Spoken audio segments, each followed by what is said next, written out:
my dear friends. I hope all of you are doing great. Today our story is about Aaron's rod grows flowers. Can you see the flowers and ripe almonds growing from the rod there? This is the rod of Aaron. These flowers and the ripe fruit that grows out of Aaron's rod happened just one night. How did this happen? Let's see. The Israelites have been wandering in the wilderness for a while now.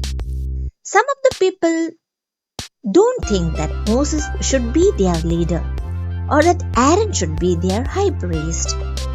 Korah is one who thinks this way, and so are Dathan, Abhiram and 250 other leaders of the people. They all come and say to Moses, "Why is it that you put yourself above the rest of us?"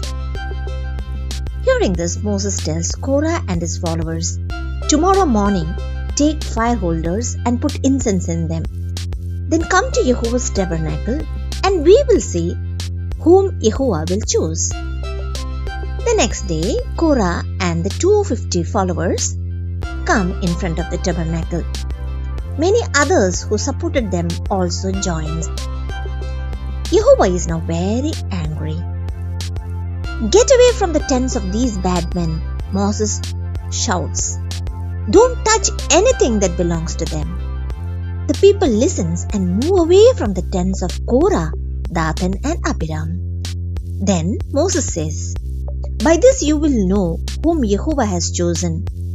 The ground will open up and swallow up these bad men." As soon as Moses stops talking, the ground opens. Korah's tent and belongings and Dathan and Abhiram and those with them falls inside the pit, and the ground closes over them. When the people hear the cries of those falling into the ground, they shout, "Run! The earth might swallow us too." Korah and his 250 followers are still near the tabernacle. So Jehovah God sends fire and all of them are now burned. Then Jehovah tells Aaron's son Eleazar to take the fire holder of the dead men and to make a thin covering for the altar with them. This altar covering is to serve as a warning to the Israelites that no one besides Aaron and his sons should act as priest for Jehovah. Friends, Jehovah wants to make very clear that it is Aaron and his sons whom he has chosen to be priest.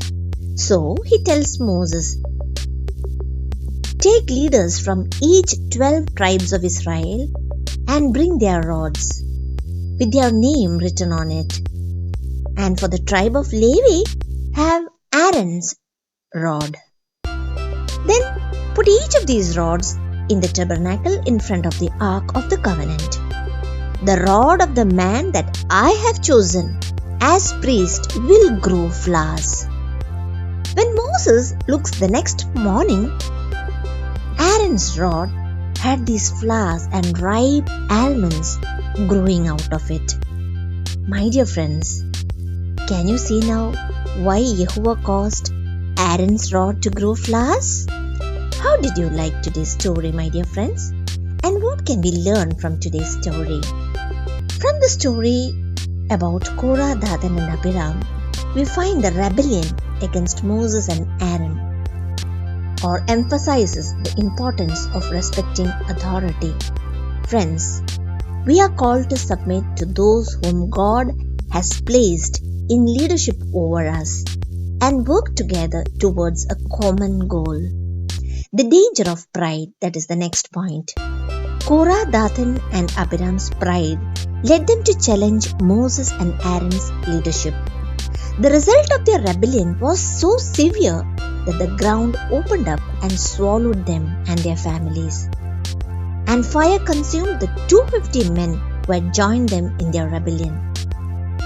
Friends, this serves as a warning to all the leaders in various positions in their life to be humble and respect those in positions of authority rather than letting their pride blind them to the consequences of their actions. By learning from the mistakes of Korah, Dathan and Abhiram, leaders can become more effective and successful in their roles.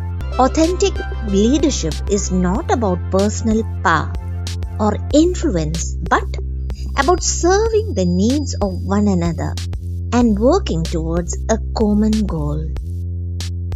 My dear friends, about Aaron's rod, what does it tell us?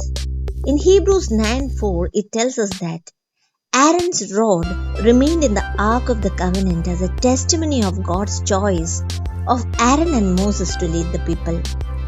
Aaron's rod was also a reminder that God does not put up with rebellion against himself or his chosen representatives on earth.